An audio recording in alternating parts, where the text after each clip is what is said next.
It's so good to be with you again. And this is going to be part 2 of living from full responsibility of thoughts and feelings without taking it on as though we're a personal self. So I encourage you to listen to last week if you have not, and I'll try to give you a synopsis real quickly so that we can get into the next part 2. So last week, there was a link to the service I did on oneness, and there's also a new Thursday musing last week and a meditation. So last week had bonus materials, and we're going to continue going deeper and deeper so that we can feel the personal freedom that's possible in life. But we're going to have to do it a different way. And it's not a doing, it's not an efforting, it's actually a letting go. So last week, I asked as the title, is it possible to take full responsibility for our thoughts and feelings without judging them? Because I don't know about you, but when I take full responsibility as a separate person, it usually leaves me feeling kind of icky.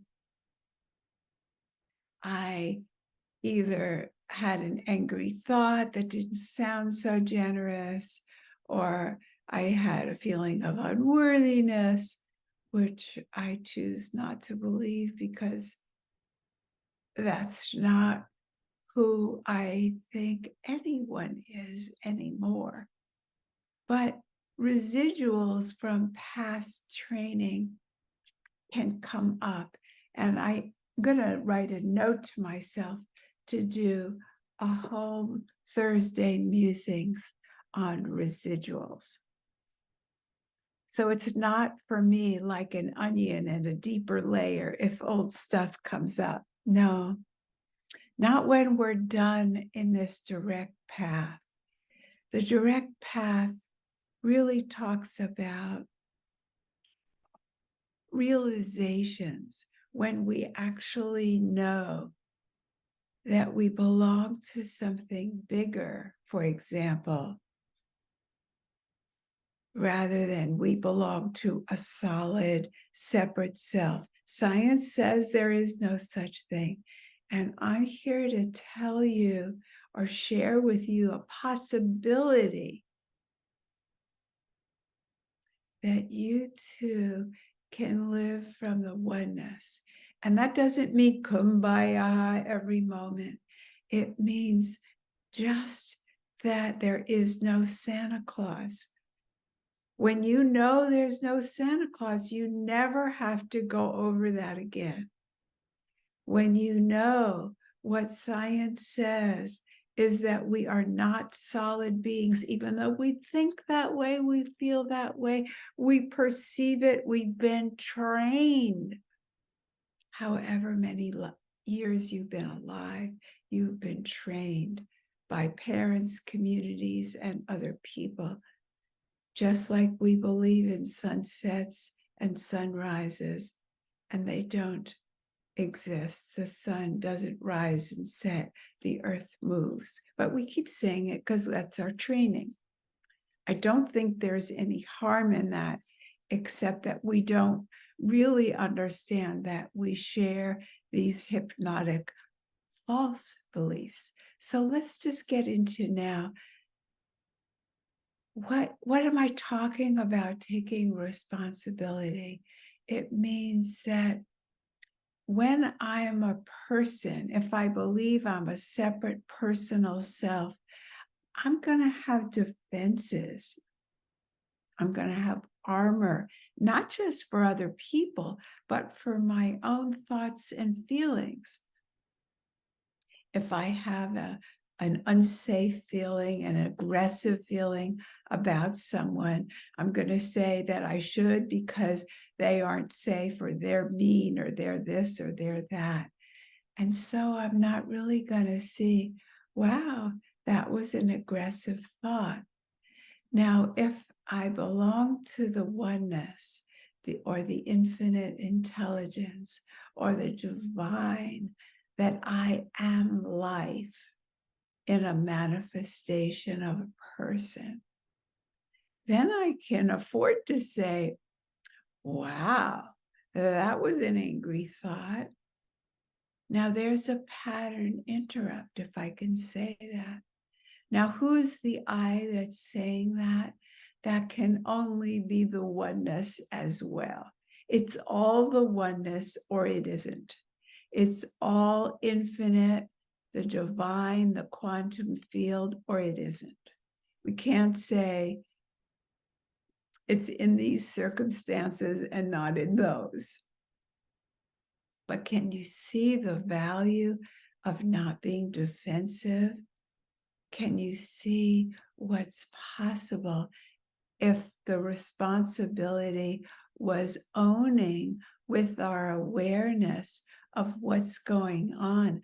Wow, I'm hurting myself with those beliefs that I'm not a good enough person, or that I'm not smart enough, or I don't have the right body size, or I'm too old, or I'm too young, or I'm too this, or I'm too that. Can you see, if we just see it from a neutrality of ouch, a new moment is possible? Who said ouch? Was it a solid self, a you that you've always thought yourself to be? Maybe it's the embodiment that is bigger than your personal feelings, but you still have the personal feelings because that's part of life. I'm saying that there would be an openness and an honesty without the defensiveness and the armor. And then there's no one to protect yourself from. I'm not saying that in this world things don't happen. If you're supposed to be afraid if something's coming at you with a knife, you'll do what you're supposed to do. You'll protect yourself, or you'll talk the person down. You're given everything that's needed.